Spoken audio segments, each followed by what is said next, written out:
सभी प्यारे बच्चों का रैम एकेडमी के यूट्यूब चैनल पर आपका हार्दिक स्वागत है। प्यारे बच्चों, हम देख रहे थे सीटेट की हिंदी की सीरीज़। हमने देखे थे 2 वीडियो, जिसमें देखा था हमने सीटेट हिंदी के जो पेपर आता है उसमें 2 सेक्शन होते हैं, एक थ्योरी और एक पेडागोजी। तो थ्योरी और पेडागोजी में हम कहानी समझ चुके थे कि ये जो थ्योरी होती है वो 15 क्वेश्चन होते हैं।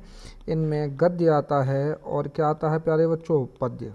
गद्य के 9 क्वेश्चन थे, पद्य के 6 क्वेश्चन थे। अब हम देखेंगे एक और जो नया सेक्शन होता है वो होता है क्या प्यारे बच्चों, पेडागोजी। पेडागोजी के कितने क्वेश्चन आते हैं, 15। और सब बच्चों को ऐसा लगता है कि ये जो पेडागोजी है ये तो होशियार बच्चे ही कर सकते हैं। दूसरा, बहुत सारे बच्चे तो इसके नेट पे या कई सारे यूट्यूब चैनल पे, इवन कई सारे यूट्यूब चैनल पर भी पेडागोजी के नए नए नोट्स प्रोवाइड कराते रहते हैं। मैं जबकि बोल चुका हूँ आपको कि पेडागोजी का कोई भी नोट्स प्यारे बच्चों नहीं होता और ना ही पेडागोजी की प्यारे बच्चों कोई बुक होती है। ऐसा इसलिए है क्योंकि भाई पेडागोजी का सबसे पहले तो हमें ये पता हो कि अर्थ क्या होता है। तो बहुतों को तो यही सही से नहीं पता होता कि पेडागोजी का अर्थ क्या होता है। देखो प्यारे बच्चों, ये जो पेडागोजी है इसकी नॉर्मल हिंदी होती है आपका शिक्षण विज्ञान। इसकी नॉर्मल हिंदी क्या होती है प्यारे बच्चों, शिक्षण विज्ञान। शिक्षण विज्ञान का मतलब होता है वो सारे तरीके जिससे शिक्षक की समझ चेक होती है। क्या चेक होती है, शिक्षक की समझ। तो हुआ क्या, देखिए नॉलेज वो आपकी जो अभी आपके पास ज्ञान है वो किससे चेक कर लेता है, सीटेट के पेपर वाले थ्योरी सेक्शन से। और आपकी समझ को चेक करने के लिए वो क्वेश्चन पूछते हैं किसके प्यारे बच्चों, पेडागोजी के।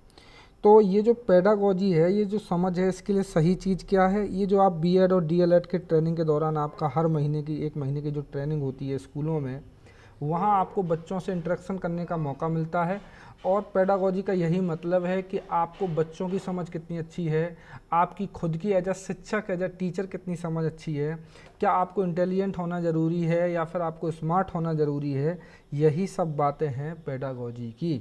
तो प्यारे बच्चों, इसमें एक बहुत बड़ा विवाद बच्चों के दिमाग में रहता है कि पेडागोजी क्या तब आएगी जब हम इंटेलिजेंट होंगे प्यारे बच्चों, या फिर हम स्मार्ट होंगे।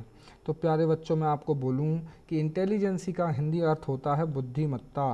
तो बुद्धिमत्ता से ज़्यादा ज़रूरी चीज़ है आपकी व्यवहारिक समझ का होना, जिसे हम क्या कहते हैं, स्मार्टनेस कहते हैं। तो प्यारे बच्चों, जितना आप स्मार्ट होंगे उतना ही ज़्यादा आपको पेडागोजी अच्छे से समझ में आएगी।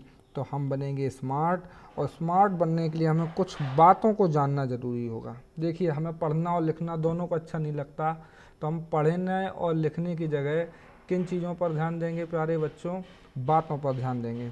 तो चलिए बनते हैं स्मार्ट और देखते हैं पेडागोजी की बातें। तो ये आ गई हैं आपकी बातें अबाउट सीटेट हिंदी पेडागोजी। एक एक करके इनको समझते हैं प्यारे बच्चों, सारा गेम यहीं पर टिका हुआ है।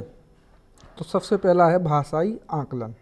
अब ये क्या होता है पहले समझ लेते हैं। ये जो आकलन वर्ड है, इस आकलन वर्ड का मतलब होता है अंग्रेजी में असेसमेंट। अब असेसमेंट भी समझ में नहीं आया, आकलन भी समझ में नहीं आया, ध्यान रखना एक और वर्ड होता है एवेल्यूएशन। एवेल्यूएशन आकलन नहीं होता है, हम लोग मानते ज़रूर हैं। एवेल्यूएशन की शुद्ध हिंदी क्या है प्यारे बच्चों, मूल्यांकन। पेडागोजी में सारी बातें हैं शब्दों की। ये जो शब्द है ना पेडागोजी के, वो समझ में आने लग जाए तो सारी बात समझ में आ जाए। तो पेडागोजी को समझने का मतलब है पहले तो पेडागोजी के जो शब्द होते हैं उनके सही अर्थ मालूम हो प्यारे बच्चों। तो सही अर्थ मैं बताने के लिए आपको यूट्यूब चैनल पर हूँ, जुड़े रहिए रैम एकेडमी के यूट्यूब चैनल से और एक एक करके सारे कंसेप्टों को क्लियर करते हैं। तो अभी तक हमने जाना कि भाई जो सीटेट हिंदी की पेडागोजी होती है उसमें 15 क्वेश्चन आते हैं प्यारे बच्चों। इन 15 क्वेश्चनों में से कहाँ कहाँ से आते हैं पहले वो टॉपिक देख लें। जैसे एक आता है आकलन का प्रश्न। आकलन का नॉर्मल मीनिंग होता है प्यारे बच्चों अनुमान लगाना। प्यारे बच्चों, आकलन का आप अर्थ क्या निकालना, अनुमान लगाना। जब भी आकलन वर्ड आया तो समझ लेना कि हमें क्या लगाना है, अनुमान लगाना है। अब आकलन यहाँ किसका करना है, भाषा का। तो बच्चे जो भाषा सीखते हैं वो किस तरीके से सीख रहे हैं, क्या हो सकता है, तो ये सब क्या कहलाएगा, भाषाई आकलन। ऐसे ही आपका दूसरा होता है शिक्षण आकलन प्यारे बच्चों।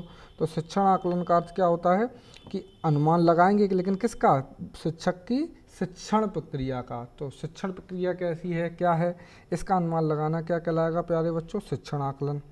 अब आती है अगली बात, और वो बात है तीसरी बात, जिसका नाम है शिक्षण कौशल। आपने देखा होगा टीचर कई सारे तरीके के होते हैं। जैसे एक कोई चुटकुले और कहानियाँ सुनाकर आपको पढ़ाता है, तो एक कोई शेरों और शायरियाँ करके सुनाता होगा। तो एक ऐसे भी टीचर होते हैं जिनके चेहरे पर कभी खुशी दिखती नहीं है। वो पढ़ाने आते हैं तो ऐसा लगता है कि बिल्कुल बौद्ध भगवान की मूर्ति हो, जिस पर चेहरे पे स्माइल होती है, और चुपचाप बताते हुए ओठों से बुदबुदाते हुए क्लास के बाहर चले जाते हैं। तो कोई एक और ऐसे टीचर होते हैं जिनकी क्लास को आप बार बार पसंद करते हैं और आपको लगता है कि वो टीचर हमेशा पढ़ाने आता रहे। उसके अंदर सब कुछ होता है, चुटकुले भी सुनाएगा, टाइम पर डांटेगा भी आपको, सुनाएगा भी आपको, हंसेगा भी आपको, रुलाएगा भी आपको। तो यही सब क्या है प्यारे बच्चों, शिक्षण कौशल। इसके बाद आता है भाषाई कौशल। प्यारे बच्चों, विशेष रूप से आप इसे याद रखना, इससे कम आपके एग्ज़ाम में 3 से 4 क्वेश्चन आते हैं। प्यारे बच्चों, कितने क्वेश्चन आते हैं? 3 से 4 क्वेश्चन। तो ये जो 3 से 4 क्वेश्चन आते हैं वो आते हैं भाषाई कौशल के। भाषाई कौशल क्या होते हैं? आपके लिए एक, आपने अगर डीएलएड बीएड किया तो ट्रेनिंग ट्रिक मालूम होगी, और वो है सुबोपली। सु मतलब सुनना, आपका अगला है बोलना, ये सामने है आपके। इसके अलावा फिर पा से पढ़ना, ला से लिखना।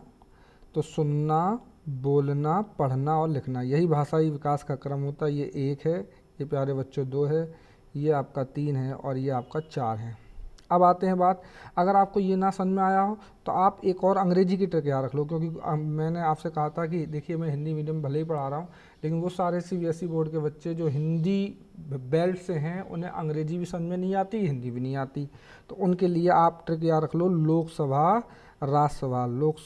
लोकसभा में एल का मतलब एल, एस, आर और डब्ल्यू प्यारे बच्चों। तो एल फॉर होता है लिसन, एस फॉर होता है speak, R for read and W for write. Lok Sabha, Rajya Sabha, वर्ग। आई होप कि आपको याद ही रहेगा। लोकसभा राज्यसभा जैसे दिमाग में आए तो लोकसभा का जो ला है उससे एल, सभा से एस, राज्यसभा के रा से आर और वर्ग से डब्ल्यू। तो एल, एस, आर, डब्ल्यू। अब बहुत सारे बच्चों को लगता है कि सर ये जो क्रम है आप कह रहे हो ये पहला है और ये आपका दूसरा है और ये आपका तीसरा और ये आपका चौथा है। मुझे तो ऐसा नहीं लगता है। मैं तो जब स्कूल में गया था तो मैंने तो पढ़ना सीखा था सबसे पहले, तो सबसे पहला तो पढ़ना होना चाहिए प्यारे बच्चों।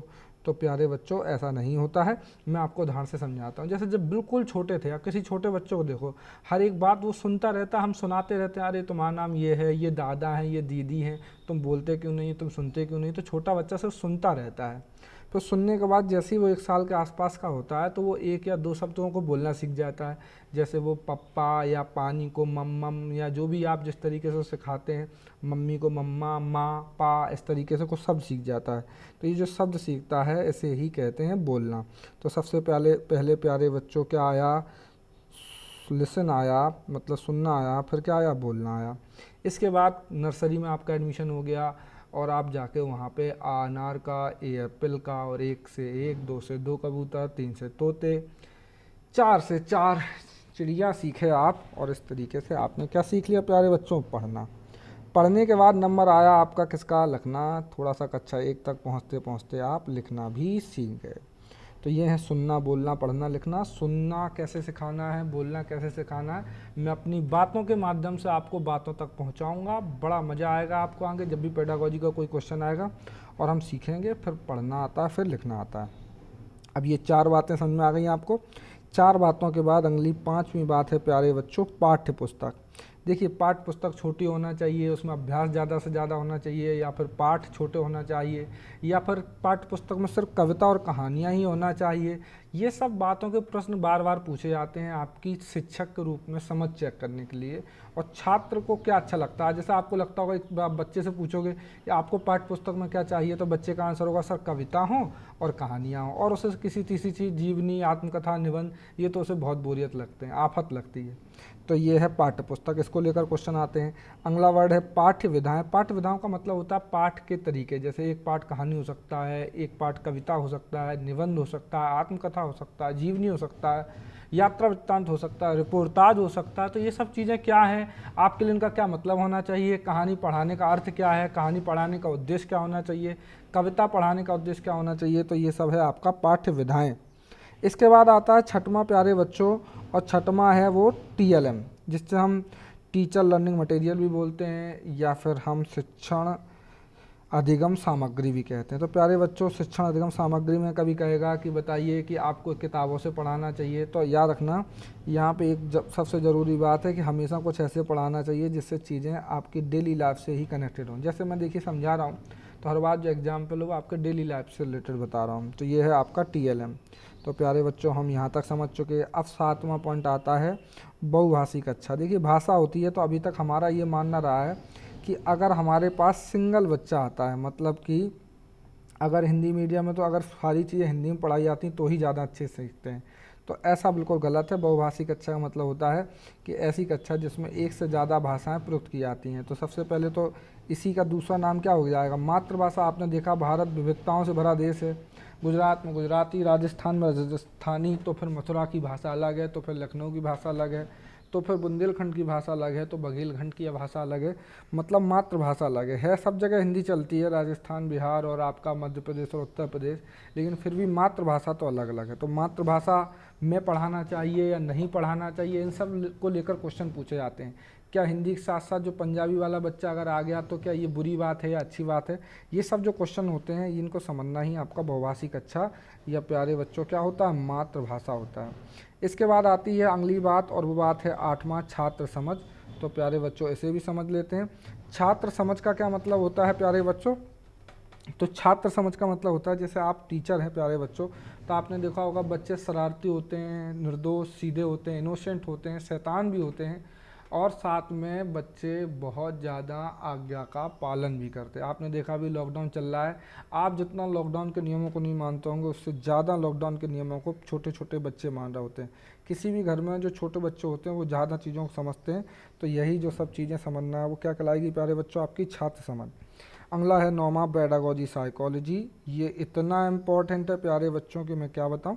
इसका ये मतलब है जो साइकोलॉजी अभी हम पढ़ेंगे उस साइकोलॉजी को लेकर हर एक सेक्शन में प्यारे बच्चों 2 से 3 क्वेश्चन और आएंगे।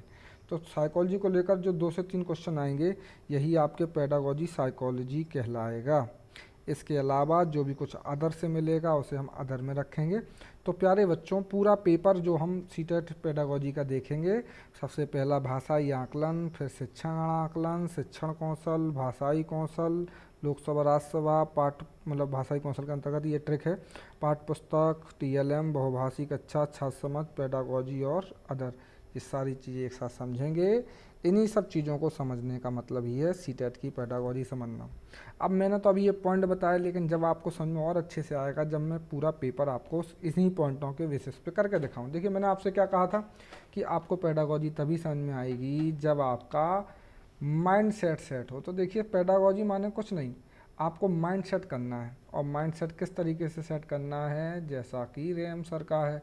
तो मैं आपको मैं बना दूंगा और फिर मैं बन के आप जब पेपर देने जाओगे तो आपके भी 125 और 130 के ऊपर नंबर आएंगे। आप कहोगे सर 150 क्यों नहीं बोल रहे हो, आप 140 क्यों नहीं बोल रहे हो। तो बेटा 130 नंबर तक तो एक बच्चा नॉर्मल ला सकता है। 130 के ऊपर अगर सीटेट में नंबर आते हैं तो वह आपकी किस्मत का हिस्सा होता है। आप कितना भी प्रयास कर लो, जरा सा वहाँ दिमाग फिसलेगा, क्योंकि वहाँ कोई कंटेंट नहीं आता, वहाँ समझ आती है। तो कई बार क्वेश्चन आपको घुमाएगा, आपको उलझा लेगा। तो ये सारी बातों को समझेंगे हम अगले वीडियो में।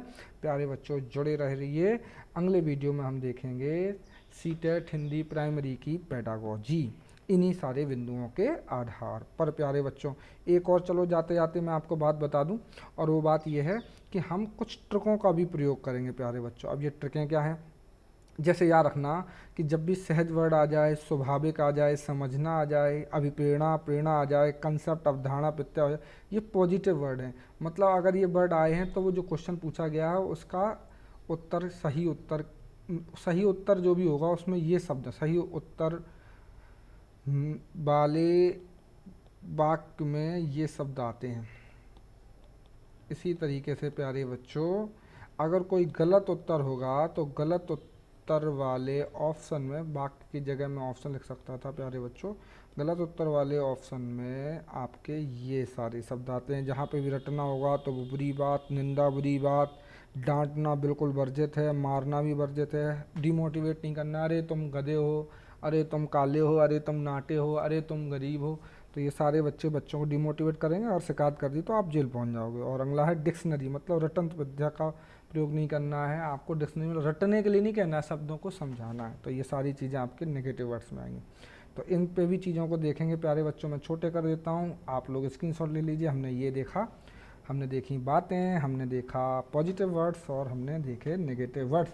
अब हम स्टार्ट करेंगे सीटेट हिंदी की पेडागोजी का प्राइमरी का दिसंबर 19 का पेपर। जुड़े रहिए रैम अकेडमी यूट्यूब के चैनल से और मिलते हैं प्यारे बच्चों।